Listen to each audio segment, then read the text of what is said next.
பரிசுத்த வேதாகமம் பழைய ஏற்பாடு ஏசாயா தீர்க்க தரிசன புஸ்தகம் 42ஆம் அதிகாரம். இதோ நான் ஆதரிக்கிற என் தாசன், நான் தெரிந்து கொண்டவரும் என் ஆத்துமாவுக்கு பிரியமானவரும் இவரே. என் ஆவியை அவர் மேல் அமரப் பண்ணினேன்.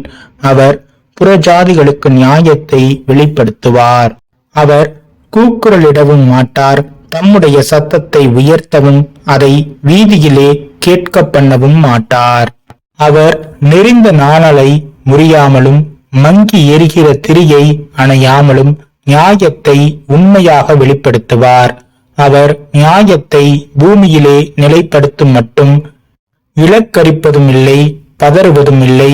அவருடைய வேதத்துக்கு தீவுகள் காத்திருக்கும்.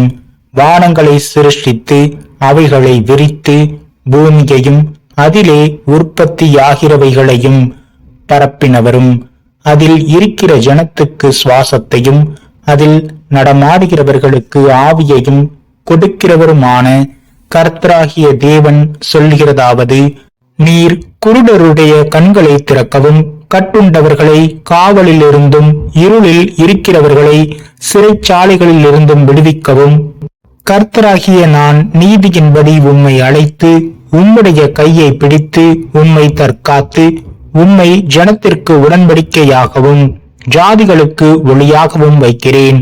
நான் கர்த்தர், இது என் நாமம். என் மகிமையை வேறொருவனுக்கும் என் துதியை விக்கிரகங்களுக்கும் கொடேன். பூர்வ காலத்தில் தெரிவிக்கப்பட்டவைகள் நிறைவேறலாயின, புதியவைகளையும் நானே அறிவிக்கிறேன். அவைகள் தோன்றாததற்கு முன்னே அவைகளை உங்களுக்கு சொல்லுகிறேன். சமுத்திரத்தில் யாத்திரை பண்ணுகிறவர்களே, அதில் உள்ளவைகளே, தீவுகளே, அவைகளின் குடிகளே, கர்த்தருக்கு புதுப்பாட்டை பாடுங்கள். பூமியின் கடையாந்திரத்தில் இருந்து அவருடைய துதியை பாடுங்கள். வனாந்திரமும் அதன் ஊர்களும் கேதாரியர் குடியிருக்கிற கிராமங்களும் உரத்த சத்தமிட கடவது.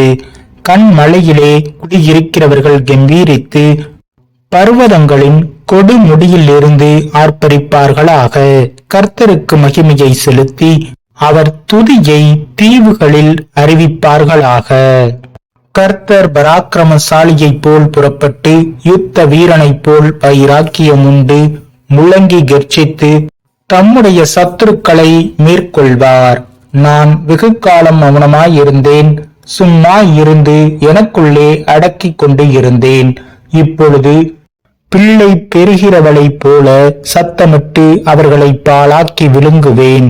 நான் மலைகளையும் குன்றுகளையும் பாழாக்கி அவைகளில் உள்ள பூண்டுகளை எல்லாம் வாடப்பண்ணி ஆறுகளை திட்டுக்களாக்கி ஏரிகளை வற்றி போக பண்ணுவேன்.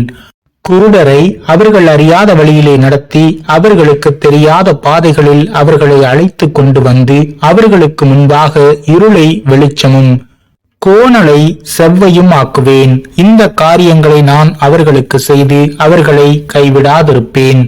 சித்திர வேலையான விக்கிரகங்களை நம்பி வார்ப்பிக்கப்பட்ட சொரூபங்களை நோக்கி நீங்கள் எங்கள் தேவர்கள் என்று சொல்லுகிறவர்கள் பின்னிடைந்து மிகவும் வெட்கப்படுவார்கள். செவிடரே கேளுங்கள், குருடரே நீங்கள் காணும்படி நோக்கி பாருங்கள். என் தாசனை இல்லாமல் குருடன் யார்? நான் அனுப்பின தூதனை அல்லாமல் செவிடன் யார்? உத்தமனை அல்லாமல் குருடன் யார்? கர்த்தருடைய ஊழியக்காரனை அல்லாமல் அந்தகன் யார்? நீ அநேக காரியங்களை கண்டும் கவனியாதிருக்கிறாய். அவனுக்கு செவிகளை திறந்தாலும் கேளாதே போகிறான். கர்த்தர் தமது நீதியின் நிமித்தம் அவன் மேல் பிரியம் வைத்திருந்தார். அவர் வேதத்தை முக்கியப்படுத்தி அதை மகிமையுள்ளதாக்குவார். இந்த ஜனமோ கொள்ளையிடப்பட்டும் சூறையாடப்பட்டும் இருக்கிறார்கள். அவர்கள் அனைவரும் கெபிகளிலே அகப்பட்டு காவலறையிலே அடைக்கப்பட்டு இருக்கிறார்கள். தப்புவிப்பார் இல்லாமல் கொள்ளையாகி விட்டுவிடு என்பார் இல்லாமல் சூறையாவார்கள். உங்களில் இதற்கு செவி கொடுத்து பின் வருகிறதை கவனித்து கேட்கிறவன் யார்? யாக்கோபை சூறையிட்டு இஸ்ரவேலை கொள்ளைக்காரருக்கு ஒப்பு கொடுக்கிறவர் யார்? அவர்கள் பாவம் செய்து விரோதித்த கர்த்தர் அல்லவோ? அவருடைய வழிகளில் நடக்க மனதாயிராமலும் அவருடைய வேதத்துக்கு செவி கொடாமலும் போனார்கள். இவர்கள் மேல் அவர் தமது கோபத்தின் உக்கிரத்தையும் யுத்தத்தின் வலிமையையும் வரப்பண்ணி அவர்களை சூழ அக்கினி ஜுவாலைகளை கொளுத்தி இருந்தும் உணராதிருந்தார்கள். அது அவர்களை தகித்தும் அதை மனதிலே வைக்காதே போனார்கள்.